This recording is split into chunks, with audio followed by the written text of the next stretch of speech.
Mesdames, Messieurs, bonjour et bienvenue dans votre émission hebdomadaire Vice Versa, celle consacrée au décryptage de l'actualité à l'international comme en Afrique. Et pour ce numéro, nous parlerons en page inter de la loi sur l'immigration en France et un tour sur le bombardement, évidemment, donc dans la bande de Gaza.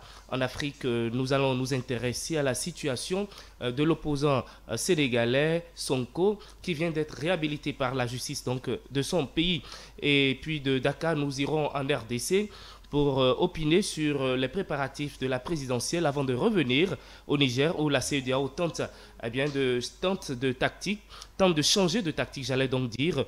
Et enfin, au Bénin, nous discuterons autour du vote de budget à l'Assemblée nationale et du congrès d'un des partis du pays. Je veux nommer donc l'UDBN, un congrès qui se tiendra demain samedi dans le pays. Et pour faire le débat, ce matin, j'ai avec moi en studio Delphin Gagana. Delphin, bonjour. Bonjour, monsieur Abalou.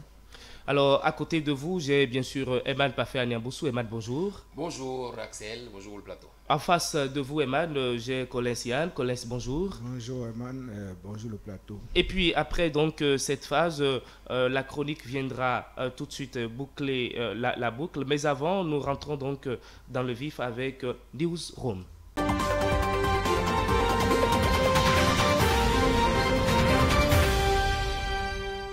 À présent, nous sommes dans le vif du sujet. Nous allons commencer, comme je l'annonçais tantôt, avec l'actualité à l'international, avec bien sûr cette loi sur l'immigration en France. Je vais commencer par vous, Emmanuel Pafé-Nyamboussou.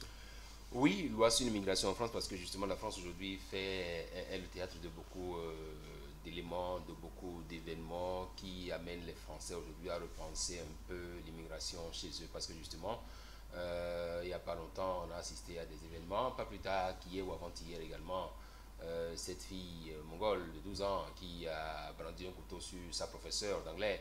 Avant, il y a Arras, il y a Paty, il y a ci, il y a ça. Donc, les Français ont jugé utile de revoir la loi sur l'immigration pour que les personnes venues d'ailleurs, qui sont fichées S, puissent quand même trouver le moyen de retourner dans leur pays afin que les Français puissent vivre en paix. Il se fait malheureusement, compte tenu de la situation politique actuelle en France, que les députés n'ont même pas permis qu'on fasse le débat autour de cette loi sur l'immigration. Et il se fait qu'il y a également un autre sondage qui veut que ce soit plutôt la loi proposée par la loi du Sénat, entre-temps, qui n'avait pas été étudiée, que ce soit cette loi qui passe. Donc, du coup, aujourd'hui, la question c'est de savoir si il faut forcément une loi contre ou pour l'immigration afin que la situation sécuritaire devenue un peu compliquée en France soit maîtrisée. Je pense pour ma part que la solution est plutôt ailleurs. C'est comme si aujourd'hui on prenait une loi spéciale contre les voleurs. C'est comme si on décidait de prendre une loi spéciale contre non. Je pense qu'il faut essayer de repenser un peu le système pour faire en sorte que les Français puissent continuer de vivre avec les immigrés sans pour autant que ces immigrés ne constituent cette bête noire pour les Français. Collins vous a questé tout à l'heure avec tête évidemment les réponses de Eman. Est-ce qu'aujourd'hui la France, c'est en votant cette loi qu'elle pourra retrouver toute sa paix dont elle fait montre aujourd'hui? Acquiescer, je ne sais pas si c'était pour dire oui. Non, je ne vais pas dire totalement contre ce que Eman dit, mais j'ai une lecture tout autre. L'immigration est au cœur du débat politique en France. Je crois même que l'immigration sera le sujet qui va choisir le prochain président de la République. Et d'ailleurs, pour bien situer les téléspectateurs sur ce qui s'est passé, on a pour la première fois dans l'histoire du Parlement français tel qu'il est configuré aujourd'hui, une loi qui a réussi à mettre ensemble les contraires. C'est-à-dire, vous avez d'un côté l'extrême gauche portée aujourd'hui par le NUPES, qui est, on va dire comme ça, pour l'immigration, parce qu'on estime qu'ils sont là pour le travail, ils sont là pour aider les employeurs. Et on a l'extrême droite qui est totalement contre l'immigration. Voilà les deux partis qui se sont clairement mis ensemble pour faire une majorité qui rejette la loi sur l'immigration. Donc c'est un fait totalement inédit qui montre à quel point, au-delà de la question que pose l'immigration, Aujourd'hui, la France est configurée de façon à être ingouvernable. On a un président de la République qui est désormais incapable de former une majorité quelconque parce qu'on en est arrivé à une situation où les contraires sont capables de s'entendre sur un sujet qui les met diamétralement opposés. Non, c'est pour peut-être revenir plus précisément sur votre question. L'immigration est un problème qui a permis par exemple à quelqu'un comme Éric Zemmour de se faire une place dans l'univers politique national, en parlant de grands remplacements, en parlant de la peur de la France d'être remplacée par les immigrés, qu'Éric Zemmour a réussi à se faire de la visibilité. J'exagère presque en disant que, pour reprendre les propos d'Éric Zemmour, quand on regarde l'équipe de France aujourd'hui et qu'on s'appelle Marine Le Pen, on ne peut pas ne pas avoir peur de voir demain la France être remplacée par la génération de ce que vous savez, pour ne pas aller un peu plus loin. Donc, conclusion, l'immigration est vraiment le problème central de la France d'aujourd'hui. Alors, Delphine Gagala, vous pensez que ce problème peut être réglé aujourd'hui? Oui et non, mais je veux aller un peu plus loin que ce que lui a dit. Il veut pas aller plus loin, mais il n'a qu'à aller un peu plus loin. Parce que le vrai problème qui se cache derrière l'affaire de l'immigration, ce n'est pas que autre chose. C'est que le blanc-noir donne bien. Je veux dire, juste métis donne bien. Mais comme il a dit, si vous prenez l'équipe de la France aujourd'hui, c'est pratiquement rien que des Africains. Et nous oublions quelque chose. Quand vous êtes en difficulté... Mais juste à cause de ça, il faut encourager le fait. Je n'ai pas fini. Suivez-moi un peu, vous allez voir. Quand vous êtes en difficulté, vous donnez le meilleur de vous-même. Vous allez voir, les Noirs sont les meilleurs simplement parce qu'ils avaient été persécutés, ils avaient été maltraités. Donc du coup, il faut que nous fassions tout pour être le meilleur. Aujourd'hui, la France est en train d'évoluer de sorte à ce que si on ne sait pas faire d'ici à là, on aura plus de métis, plus de noirs que de blancs. Mais quand on a plus de métis, plus de noirs que de blancs, ça veut dire que quoi? Que la France sera dirigée désormais peut-être par un noir, peut-être un noir pur africain ou un noir métissé. Donc du coup, c'est que les Français sont en train de se dire, est-ce que nous ne sommes pas en train de perdre notre place pour que demain, au lieu que cela soit nous qui dirigeons, que cela soit un peu comme un week-end quelque part où un ancien, je vais dire un ancien, ou un descendant kenyan se trouve être le président des États-Unis. Donc la France n'a pas envie de se faire diriger peut-être tôt ou tard par un noir. Donc du coup, il faut faire tout si vous suivez bien. On dit même les immigrés, puisque ce n'est même pas tous, c'est que ceux qui sont officiellement venus ou officieusement venus, on a dit les métiers, attention, c'est-à-dire cuisiniers et autres choses. Donc du coup, on ne leur donne peut-être pas la possibilité de faire autre chose, mais même si on ne leur donne pas la possibilité, et on les acceptait même en tant qu'ouvriers, mais les ouvriers vont finir quand même par devenir beaucoup plus. Donc du coup, c'est la peur. Il y aura une forte communauté qui va de se faire diriger désormais peut-être par... Emmanuel, vous le placez un mot rapidement? Oui, en fait, sur les différentes interventions, je ne dirais pas que je suis totalement d'accord, mais en fait, c'est-à-dire que si cette loi aurait été acceptée au Parlement et donc débattue, ça nous aurait permis vraiment de toucher du doigt le contenu de cette loi-là, de ce projet de loi-là qui a été envoyé au Parlement. Oui, on connaissait déjà le contenu. Oui, non, il y a un contenu qu'on connaissait, mais par rapport à ce contenu-ci, c'est d'ailleurs pour ça que Gérald Darmanin a dit il valait mieux faire le débat pour essayer de toiletter les tests, le test s'il le faut. Parce qu'il y avait un contenu qui était là. Il y a un contenu qui était là, et c'est d'ailleurs ça qui fait qu'aujourd'hui, un sondage dit que le test proposé par la Sénat est plus accepté que celui proposé par le gouvernement actuel. Moi, je pense à la lecture de tout ce qui a pu être dit et suivant l'actualité, que ce n'est pas tant la présence des Noirs en France, ce n'est pas la présence des Métis en France qui gêne, à mon sens. C'est plutôt le fait que les Noirs constituent aujourd'hui, que les immigrés constituent aujourd'hui pour la France objet de sécurité. Et la preuve, c'est que c'est cet Ouzbek-là qui a été renvoyé de France et qui aujourd'hui fait l'objet d'un contentieux entre la CEDH et la France, au point où aujourd'hui la question c'est de savoir si la France va continuer par être membre de cette commission-là des droits de l'homme qui ordonne à Paris de faire revenir cet Ouzbek-là et aux frais de l'État. Je pense que la question c'est, vous allez dans les pays d'autrui, vous y restez, pas pour mettre les gens en insécurité, parce que bon, ne me dites pas qu'il n'y a jamais eu d'immigré qui a été président en France. Quand vous faites le point, ne me dites pas que Sarkozy c'est un Français de souche. Non, je ne pense pas. Je pense que le débat est ailleurs. C'est pas la présence pour ma part des allez-y, vous avez quelques secondes. Oui, je voulais juste le rappeler que Sarkozy n'est pas de source africaine. Si Sarkozy est d'ailleurs, entre blancs c'est autre chose, entre noirs c'est autre chose. Donc du coup, ne prenons pas le cas de Sarkozy comme un cas africain. Mais l'autre chose est quoi? Quand celui qui veut vous tromper vous montre l'argent en haut, sachez qu'en bas il y a l'or. Donc du coup, on ne va pas nous dire que la loi, on vote la loi pour telle raison. Non, puisque si on dit que c'est pour cette raison, ça va choquer, ça va faire notre tollé. Donc du coup, on ne va pas vous dire l'objectif réel qui se cache derrière. Il y a toujours... Dans ce cas, Delphin a toujours la session. Pour nous éclairer, oui. Il a toujours la session pour étayer ce qu'il dit. Alors, très rapidement, Colin. Oui, vous avez quelques secondes. Juste deux exemples. Oui, l'une des dispositions parlait du droit du sol. On voulait à travers cette loi remettre en cause le fait qu'une personne née en France ne devient plus forcément français. On sait très clairement qui est-ce que cette loi vise.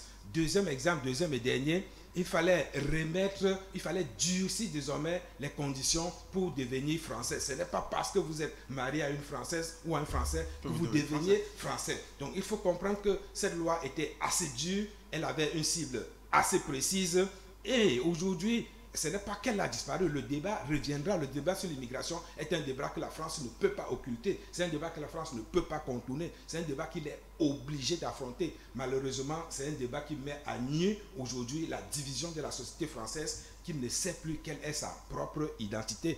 Parce que le fait est déjà là. J'ai envie de dire parfois comme Zemmour, la réalité est déjà en face quand on regarde l'équipe de France. Il faut seulement savoir, pour la France aujourd'hui, savoir que, comme on dit, on ne peut pas empêcher les mouvements des populations. La France ne devrait pas, de mon point de vue, légiférer sur l'immigration, mais elle devrait légiférer sur la nature, la composition actuelle de sa démographie. C'est mon point de vue. Merci beaucoup. Merci à chacun de vous. Et puis, nous allons faire un tour rapidement dans la bande de Gaza où les bombardements se poursuivent. Nous allons placer juste quelques deux mots rapidement. Je vais commencer par vous, Delphin.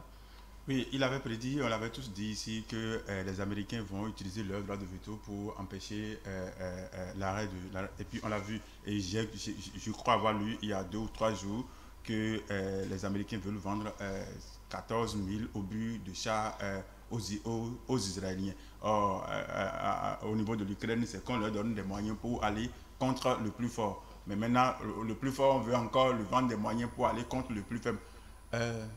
Je l'avais dit ici et je continuerai toujours à le dire, c'est une corruption psychologique et mentale. Donc du coup, le gendarme fait toujours gendarme et fait à sa tête et on n'y peut rien.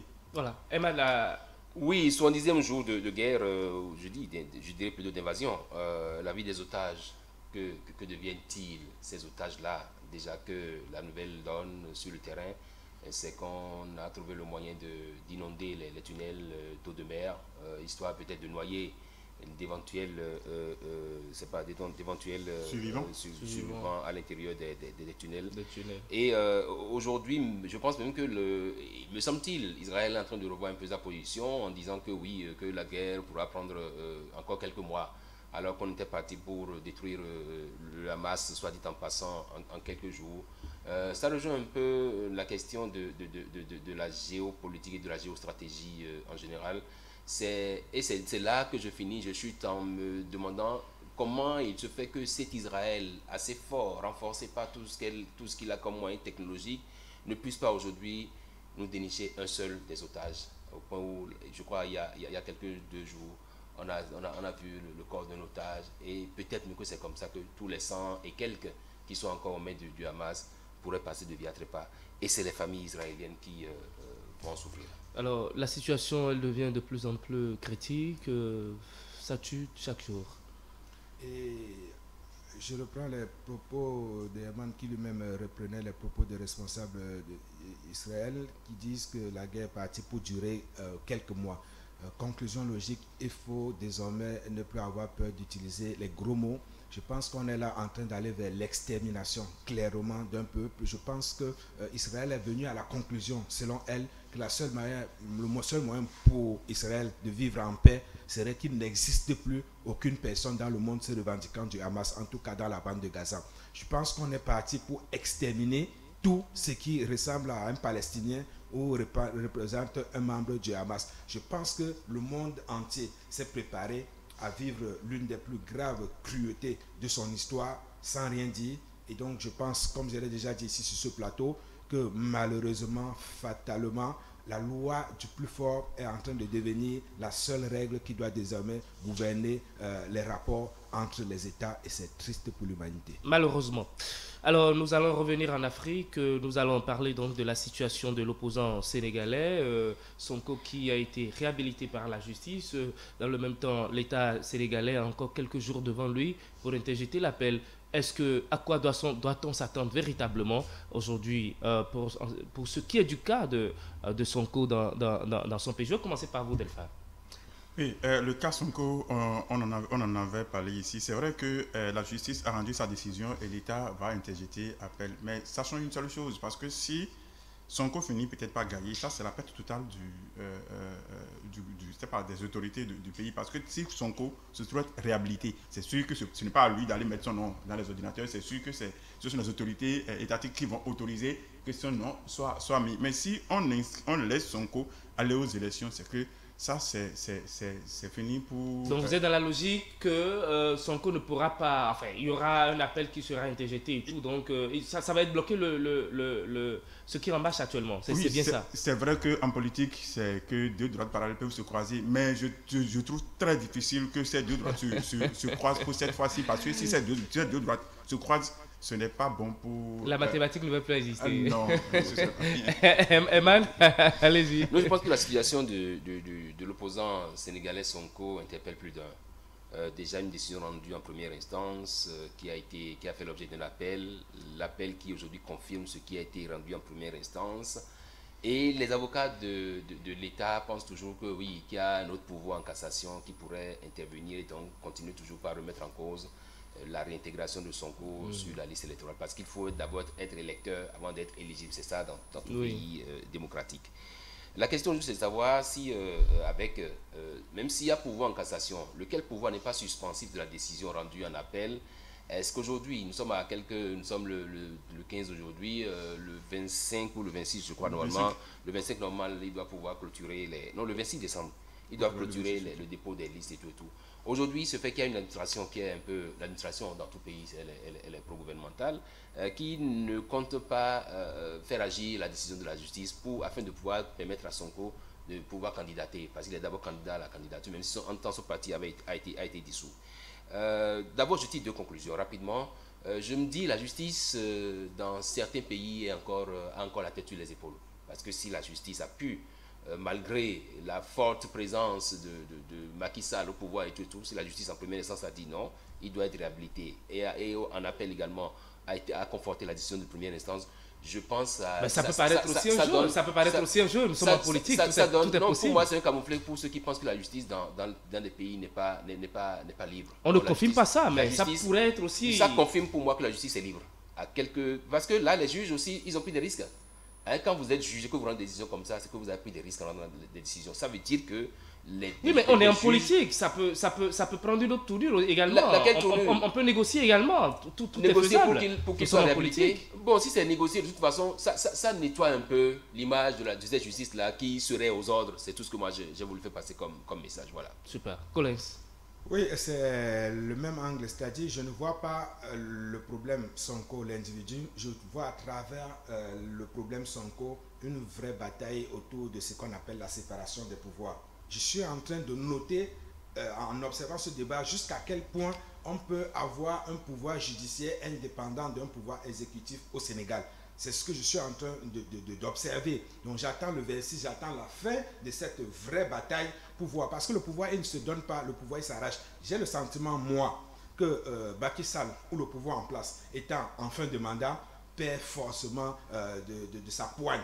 Et donc, l'appareil judiciaire a choisi un tel moment pour assumer, affermir et arracher son indépendance. Il est possible, et c'est ce que je souhaite, que finalement le pouvoir judiciaire ait le dernier mot sur le pouvoir exécutif dans cette affaire. Ce ne serait qu'une très bonne chose pour la démocratie sénégalaise qui, une fois encore, est en train de donner la preuve que, voilà, en Afrique, on peut réellement vivre la séparation des pouvoirs. Donc, le cas Sonko n'est qu'un cas d'école. Le vrai débat derrière, c'est jusqu'où ira le pouvoir judiciaire sénégalais pour arracher son indépendance vu du pouvoir exécutif. Dans le même temps, le vote face n'est pas exclu. Encore que le gouvernement sénégalais a encore quelques jours pour Une fois revenir encore, c'est un là-dessus. gouvernement qui est sur le départ. De mon point de vue, c'est un gouvernement qui est fragilisé. C'est un appareil judiciaire qui, lui, est là encore pour longtemps. Donc, on ne sait pas qui sera le prochain président, mais le prochain président sera obligé de prendre en compte le niveau d'indépendance que la justice aurait atteint sous le mandat finissant de Macky Sall. Eman, très rapidement. Volte-face, est-ce possible? Je pense aujourd'hui la décision ou l'attente de la population, c'est de voir vraiment la justice s'affirmer et s'affranchir réellement du refus de l'administration sénégalaise de fournir les papiers qu'il faut à son cours. En temps normal, dans un pays sérieux, démocratique, comme on le sait toujours, une fois que la décision a été rendue en instance et confirmée en appel, le pouvoir en cassation, ça peut intervenir dans 5, 6, 7 ans, parce que ce n'est enfermé dans aucun délai. Et donc, pour ce faire, je pense qu'il faut d'abord faire agir ce que le juge a dit, mettre ça en exécution, quitte à ce qu'après on puisse faire tout ce qu'il faut. Mais je pense qu'aujourd'hui, comme il a dit, je partage ce point de vue-là, la justice sénégalaise doit pouvoir montrer jusqu'où elle est indépendante. Il y a une lueur de chance pour Sonko. Tout c'est clair, dans ma tête, oui. Oui, il y a une lueur de chance pour Sonko, et tel qu'il a dit, oui, est-ce que la justice a le pouvoir, après sa décision, de faire exécuter obligatoirement sa décision par les autorités? Si c'est ça, ça veut dire que la justice pourra finir son œuvre. Mais s'il n'y a pas ça, et que c'est juste que la justice a rendu une décision, et que ce sont les avocats, ou c'est Sonko qui doit encore faire le combat jusqu'à l'inscription de son nom, c'est sûr que ça va traîner jusqu'à... on va dépasser. On peut peut-être l'inscrire le 27. Qui le sait?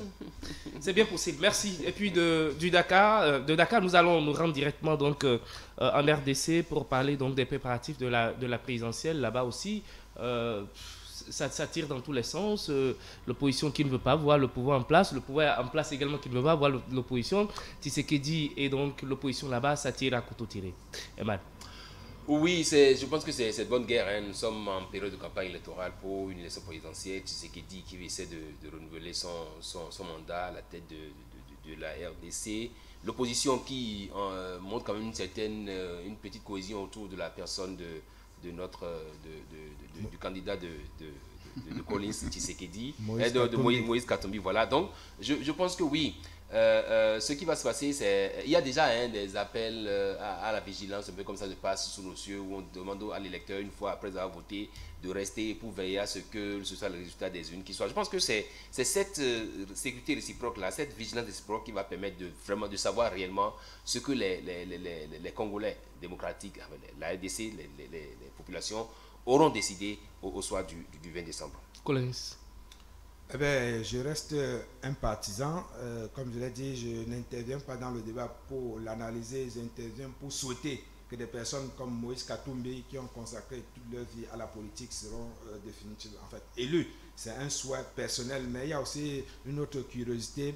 Je n'arrive pas à comprendre, et c'est plutôt une bonne nouvelle, le rôle que le Rwanda joue dans cette élection. On se sera attendu à ce que le Rwanda essaye tout au moins de faire peser la balance d'un côté comme de l'autre. Parce qu'il ne faut pas l'ignorer, le plus gros problème de la République démocratique du Congo aujourd'hui, c'est le Rwanda. J'aime à penser que voilà, le président rwandais étant lui-même appelé en 2024 à briguer un autre mandat, a sans doute d'autres chats à fouetter. Et donc ça permet à la République démocratique du Congo de vivre une élection un peu plus libre, une élection sans pression extérieure et une élection qui lui permettra de dégager le choix du peuple. C'est tout ce que je peux souhaiter pour le Congo. Delphin. Oui, vous savez, les campagnes, c'est un peu comme aller faire la cour à une femme et puis avoir son cœur. Donc chacun y va avec ses moyens. Mais il faut que ça reste seulement à ce niveau, que cela soit juste, que les critiques soient justes des critiques au cours des campagnes, ou que les positions soient justes des positions au cours des campagnes, pour que cela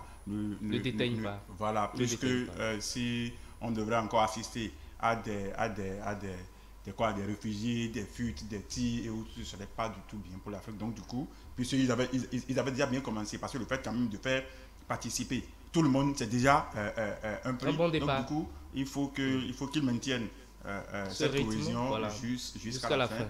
Pour qu'une fois qu'on puisse dire que le plus grand, puisque je pense que la RDC se trouve en superficie, se trouve être le plus grand pays d'Afrique francophone noire.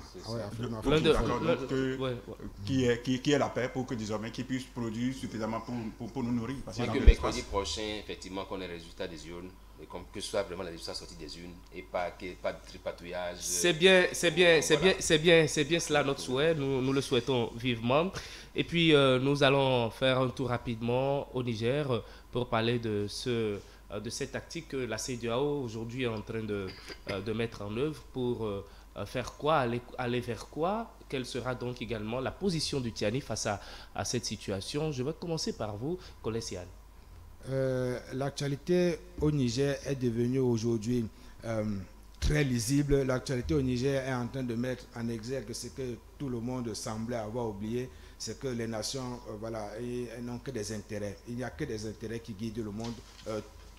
Une fois l'effet de, d'émotion, de surprise passé, on a le sentiment que chacun a retrouvé la mémoire et que chacun veut désormais aller à l'utile. L'utile, c'est ce que le Niger représente aujourd'hui à travers ses ressources naturelles et autres. L'utile, c'est comment on construit demain avec le Niger. Et donc, vous verrez que, de mon point de vue, l'actualité au Niger est de plus en plus orientée vers, on va dire, une forme de coopération, une forme de reprise de la coopération internationale qui ne dit pas son nom. De sorte que tous les sujets qu'on agite aujourd'hui ne sont que des écrans de fumée qui permettent de bien masquer les futurs accords qu'on fera, on va dire, dans l'ombre.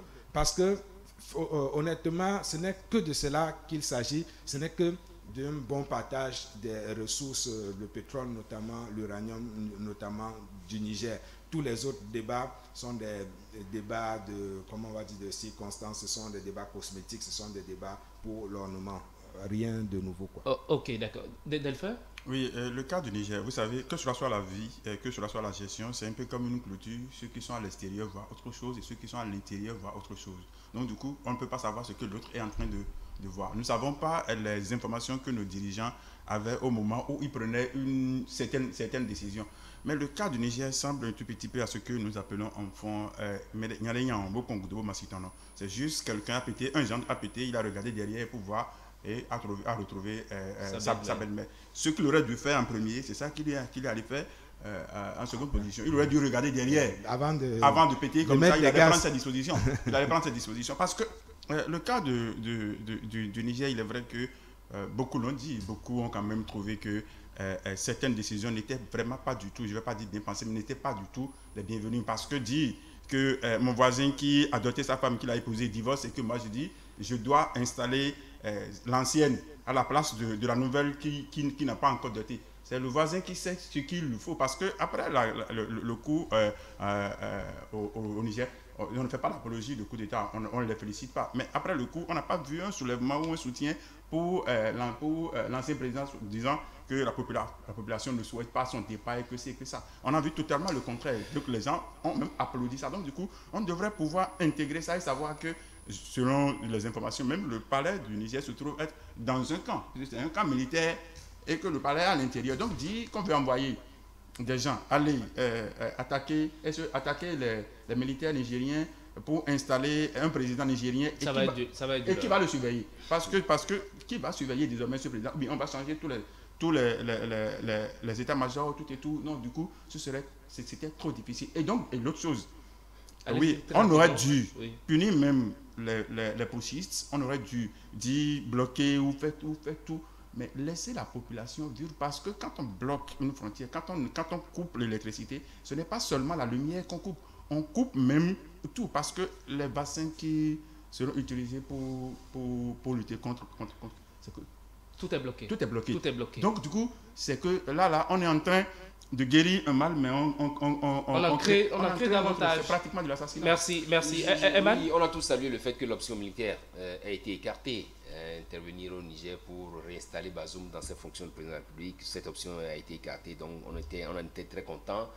Quand il y a quelques jours, les chefs d'État sont réunis à nouveau et désignant cette fois-ci un comité pour intervenir sous forme de médiation là-bas pour voir comment organiser.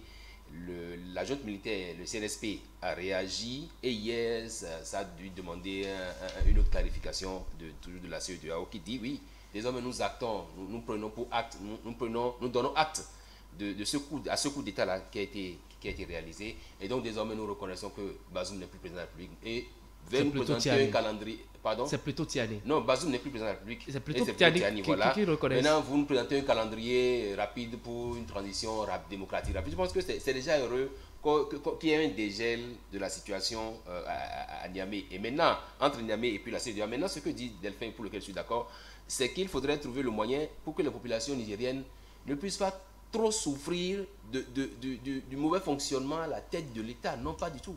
S'il y a mauvais fonctionnement, c'est entre dirigeants qu'ils se voient pour régler ça, mais qu'ils ne fassent pas pâtir ou souffrir les populations nigériennes. Oui, quelques secondes parce que là, allez-y. Je voudrais rapidement ajouter quelque chose. C'est vrai que quelqu'un l'a dit dans ce pays que le fétiche ne sort pas tous les jours. Quand le fétiche sort trop, c'est qu'on finit peut-être pas s'habituer à lui, donc du coup, il ne fait plus peur. La CEDEAO devrait pouvoir faire de sorte à ce que, malgré tout ce qu'il y a comme critique, déjà en se rendant compte que cela ne soit pas à chaque fois qu'on fasse un pas en arrière, deux pas. Non, un pas en avant et deux pas en arrière. Donc, du coup, il faut que la décision soit vraiment des décisions. Parce que, du coup, on a tendance à dire, bon, ok, on ne sait pas là où on est en train d'aller. Et donc, du coup, non. Et non seulement ça navigue à vue. Là, l'autre chose, j'ai l'impression que... va dans tous les sens.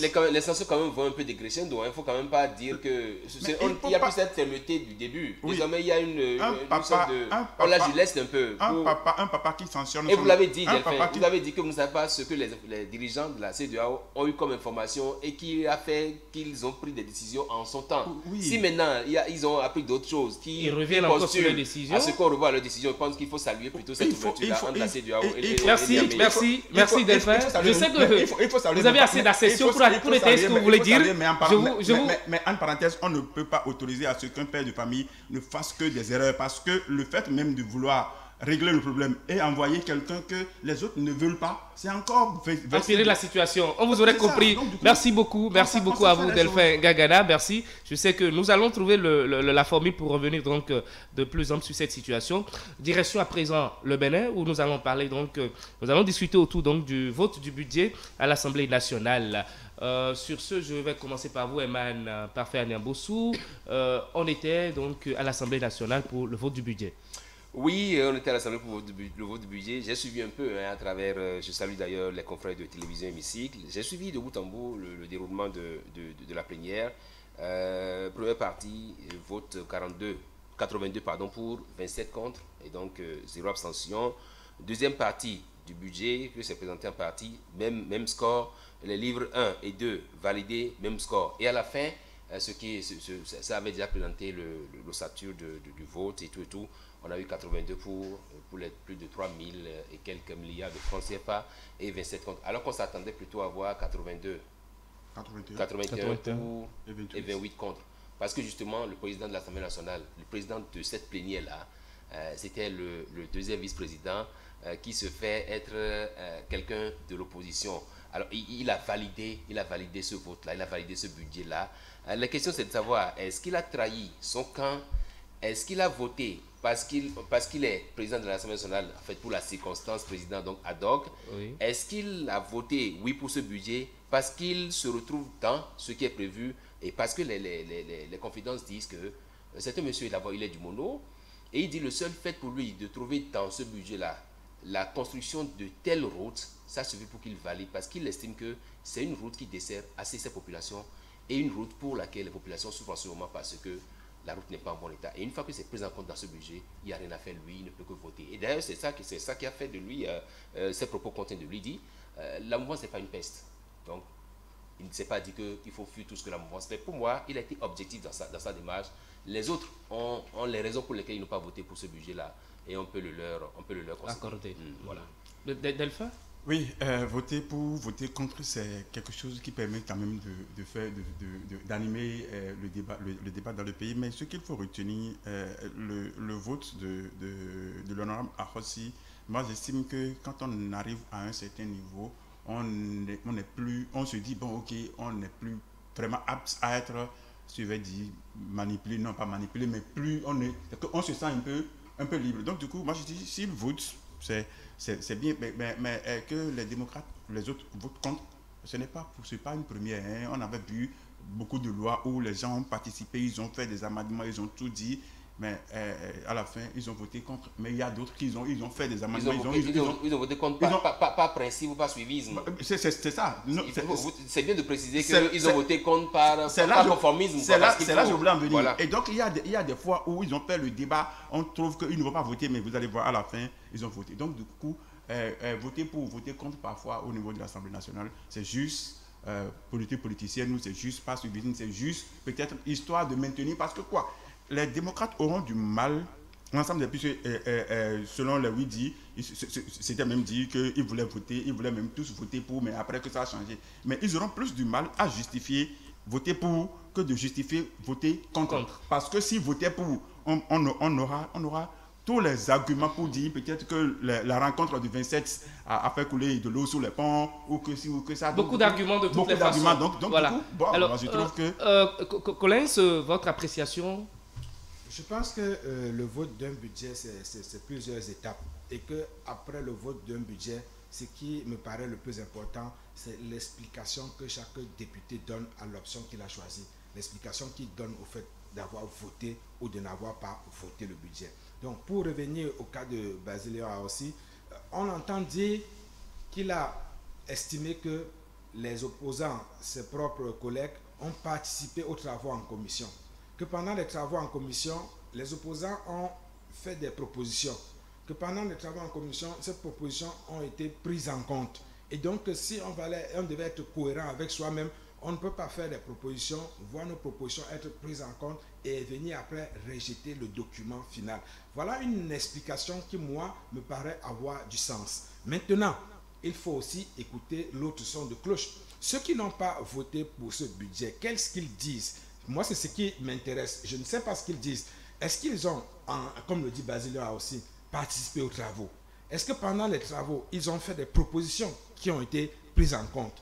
Est-ce qu'après avoir été prises en compte, leurs propositions intégrées dans le budget, est-ce qu'ils ont vraiment voté contre ce budget? Si oui, pour quelles raisons? Il faut avoir ce son de cloche pour apprécier la démarche dans son ensemble, de mon point de vue. Merci beaucoup. Mais rapidement, monsieur son de cloche a été quand même bien dit parce que à l'Assemblée nationale, il y a des étapes. Il y a le bureau de l'Assemblée, il y a la commission, et ainsi de suite. Et au cours des travaux en commission, tous les députés ont voté à l'unanimité chaque étape jusqu'à la fin. Et même le rapport général a été voté à l'unanimité en commission. Donc, du coup... C'est là que ça surprend d'ailleurs. Donc, voilà. Donc, c'est simplement parce que les gens ont compris que oui, que le travail est donc, bon. le plus important devrait être de tendre le micro à ceux qui ont voté à l'unanimité en commission et qui sont venus le rejeter en Assemblée générale.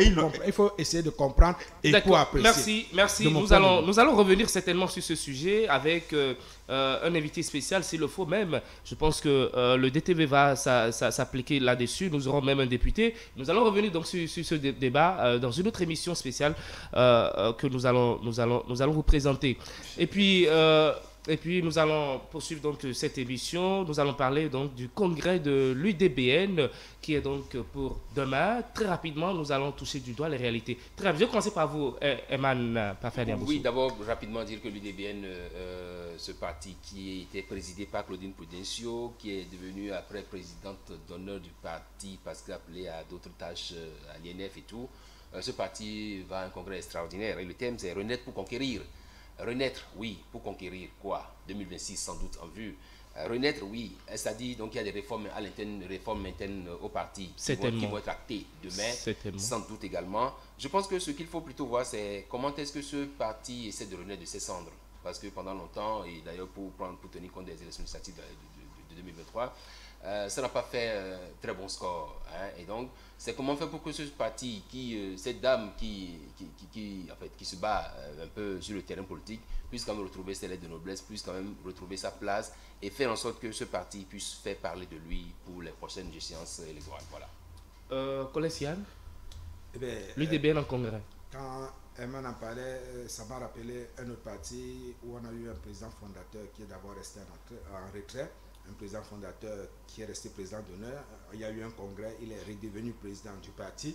Et donc, ça me rappelle... Vous voulez parler des démocrates? Et donc, je me suis demandé si... Oui, dites-nous que c'est les démocrates. n'a pas suivi avec beaucoup d'attention le congrès des démocrates. Est-ce que l'UDBN n'en a pas tiré beaucoup de leçons? Est-ce que la présidente Claudine Prudencio n'a pas décidé d'aller à l'école du président Yahi Boni? On attend demain pour voir. Mais déjà, je veux aller au-delà et souhaiter quelque chose, que la réforme du système partisan aille à son terme et qu'après 2019, qu'après 2023 et donc après 2026, ça fera 3 élections. Il faudra que les partis qui n'ont pas participé à ces 3 élections commencent à rentrer dans les grands groupes politiques pour qu'on cesse avec ces micro-partis qui sont comme des petites échoppes. Delphine Gagala, vous avez 1 minute. Juste 1 minute. Juste 1 minute. D'accord. Si en 2020, l'UDBN avait eu 2, et quelques % aux élections communales, et en 2023 a eu 1, je crois autour de 1 ou 0, et quelques pour les élections législatives, et dit faire quelque chose pour renaître. On ne sait jamais, peut-être que ce n'est pas impossible de passer de 1% à 10%. Rien n'est impossible, c'est peut-être. Donc du coup, s'ils se donnent les moyens, c'est sûr qu'ils diront. Mais l'autre chose qu'il faut voir est que, est-ce que nous faisons réellement ce que le système partisan a prévu? Parce que, si vous me permettez, vous avez dit juste une minute. Juste 1 minute. Vous avez encore quelques secondes. L'article 12 dit « Seules les personnes physiques peuvent être membres d'un parti politique ». Mais qui vous souviennent qu'en 2020 ou en 2021, l'UDBN a fait une fusion dans BR. Est-ce que c'est que les gens de BR n'ont pas su faire les formalités adéquates? C'est pour ça que l'UDBN est encore ressorti. Sinon, du moment où l'UDBN s'est fondu dans un parti politique, c'est que l'UDBN ne devrait plus exister normalement. Ce débat est passé. Mais donc, du coup, est-ce que l'UDBN, à la date d'aujourd'hui, se dit capable encore de pouvoir tenir face aux élections générales de 2026? S'ils regardent leur atout et trouvent que c'est faisable, eh bien, nous le souhaitons, parce que c'est l'animation de la vie politique que nous voulons. Donc, du coup, merci à chacun de vous. Merci. Nous allons continuer avec cette émission très rapidement. À présent, c'est bien sûr la rubrique Info Show. Nous revenons donc sur ce plateau tout de suite.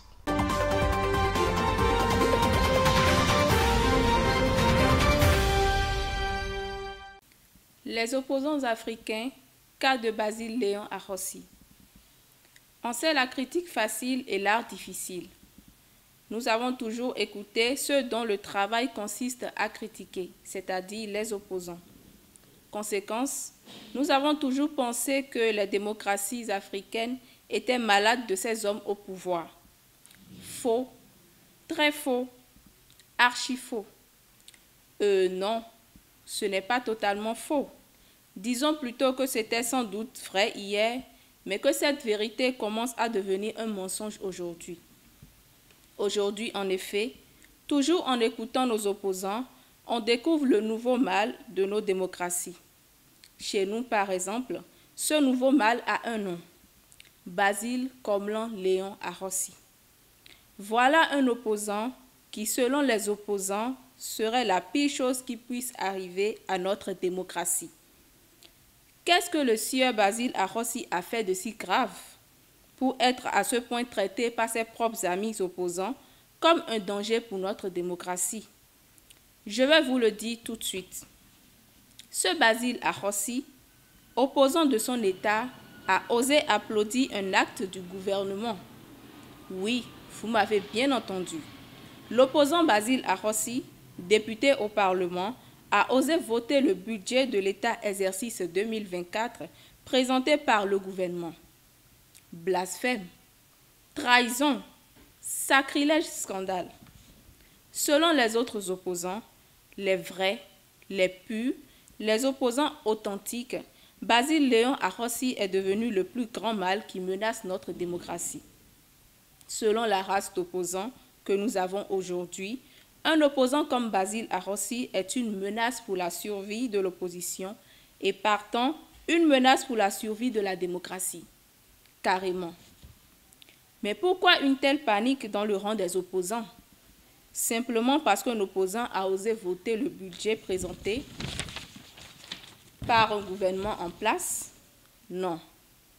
Avec l'existence d'un opposant comme Basile Arrossi, la menace va plus loin. La peur est plus grande. Dans les rangs des opposants, en effet, on a de sérieuses raisons de penser que Basile Arrossi est capable d'aller se faire prendre en photo sous la statue de l'Amazone. Imaginez le scandale. Un opposant qui applaudit la place de l'Amazone. Imaginez l'horreur. Ce serait quoi le prochain scandale de Basile Arrossi? Reconnaître que la construction des nouveaux marchés est une bonne chose? À cette allure, on a hélas le droit de soupçonner Basile Arrossi, opposant de son État, d'être capable de rouler sur les voies asphaltées par le gouvernement actuel. Quelle honte si c'était vrai! Quelle honte tu nous fous là, Basile Arrossi! Quelle honte! Ceci doit se savoir. Un opposant qui fait preuve de discernement, un opposant capable d'utiliser son cerveau, est un danger pour l'opposition et une menace pour la démocratie. Ce n'est pas nous qui l'avons dit. Ce sont les amis de Basile Léon Arrossi qui pensent ainsi. Ainsi va la vie chez les opposants dans nos démocraties. Quant à vous, prenez le soin d'utiliser vos cerveaux. Agréable week-end à toutes et à tous. Delphin Gagana, Léon Basile Arrossi a été touché individuellement. Vous avez suivi donc la chronique.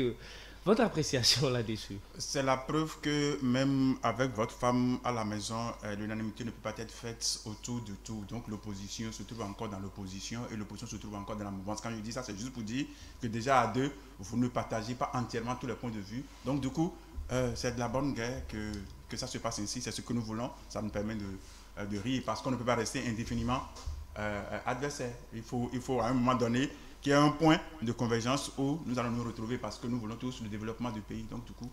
Alors Eman Pafé Aniabosu, on le prend pour un traite, d'accord? A-t-il péché donc en votant oui pour ce budget? Très rapidement. Pour moi, non, il n'a pas péché. Comme on l'a dit tout à l'heure en élaborant sur la question, à un moment donné, il a pris sans doute ses libertés et il s'est dit il ne faut pas suivre il faut faire preuve de suivisme au niveau de cette classe de l'opposition.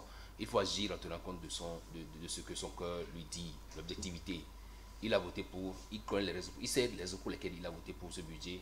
Pour d'autres combats, il pourra voter contre. Parce qu'il a dit qu'il reste et demeure quelqu'un de l'opposition. Membre de l'opposition. Donc je pense que pour ma part, on s'en tient à ce qu'il a dit. Colessian?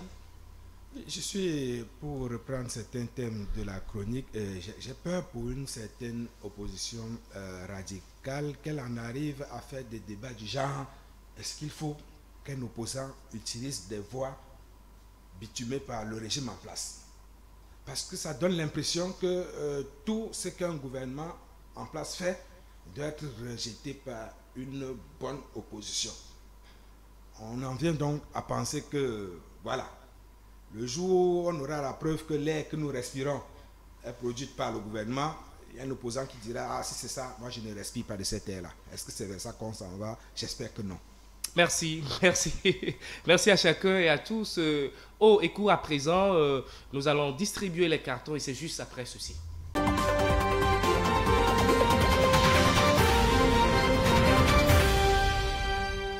Qui a bien fait, qui n'a pas bien fait, à qui on peut dire avertissement ou attention. C'est tout de suite, je vais commencer par vous Delphin, je vous tends donc les cartes. Alors, vous allez donc les donner à qui bon vous semble et pourquoi?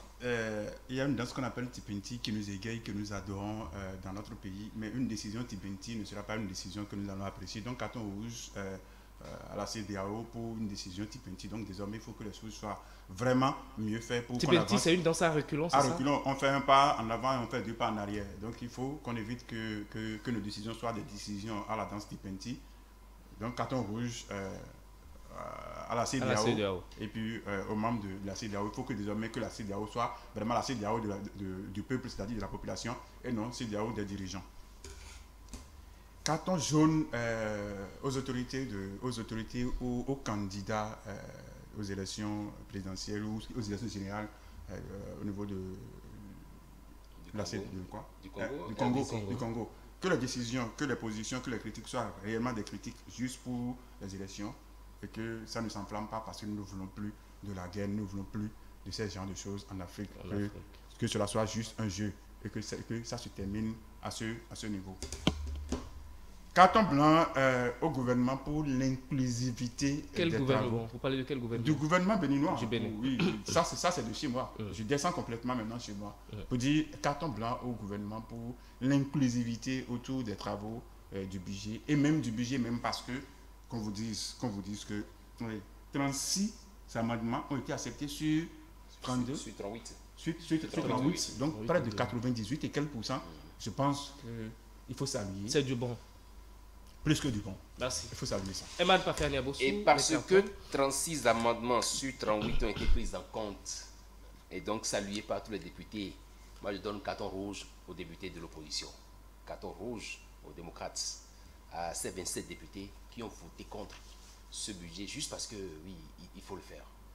Juste parce qu'il faut voter contre. Alors même qu'on a salué tout à l'heure cette inclusivité-là de l'étude du budget, que ce soit en commission, en plénière et tout.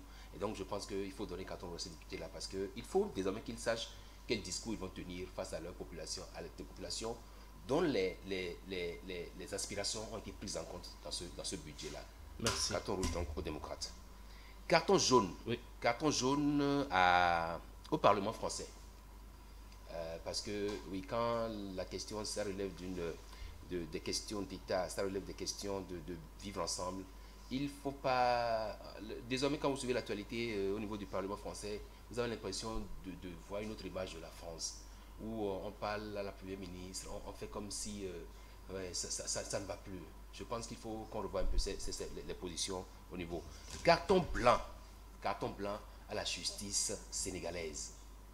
Carton blanc à la justice sénégalaise qui sait s'affranchir ou qui sait nous donner des éléments de penser qu'elle est vraiment une justice libre. Le reste maintenant, c'est de permettre à Sonko d'être candidat. Il peut être rejeté après, mais au moins carton blanc à la justice sénégalaise. Merci. Voilà. Est-ce qu'il a encore besoin de carton? Puisqu'il est déjà en jaune, il peut dire. Allons-y rapidement, il est là. Oui, monsieur, exactement comme Herman, carton jaune aux députés. Vous avez le rouge en main. Vous avez le rouge en main. Aux députés, les démocrates, non pas parce qu'ils n'ont pas voté pour le budget à l'Assemblée générale, mais parce qu'ils n'ont pas expliqué leur vote. On n'a pas compris la cohérence entre la position qu'ils ont adoptée lors des travaux en commission où ils ont voté le budget et lors des travaux en Assemblée où ils ont rejeté. Donc carton rouge pour n'avoir pas clairement expliqué le sens de leur vote.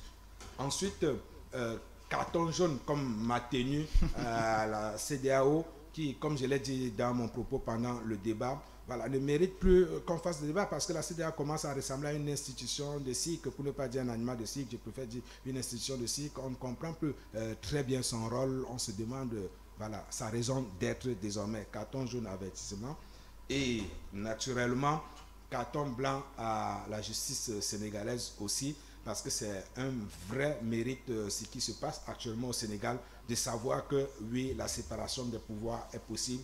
La justice sénégalaise ou tout l'appareil judiciaire dans nous donne le sentiment qu'on peut arriver à une situation où le pouvoir judiciaire est totalement indépendant du pouvoir exécutif. Merci à chacun de vous. Merci à Colin Sian. Merci à vous, Delphin Gagana. Merci également à vous, Emmanuel Pafer-Niabossou. C'est la fin donc de ce numéro de votre émission Vice Versa. Je vous retrouve la semaine prochaine. Toute l'équipe vous retrouve la semaine prochaine. Plaise au ciel. À très vite.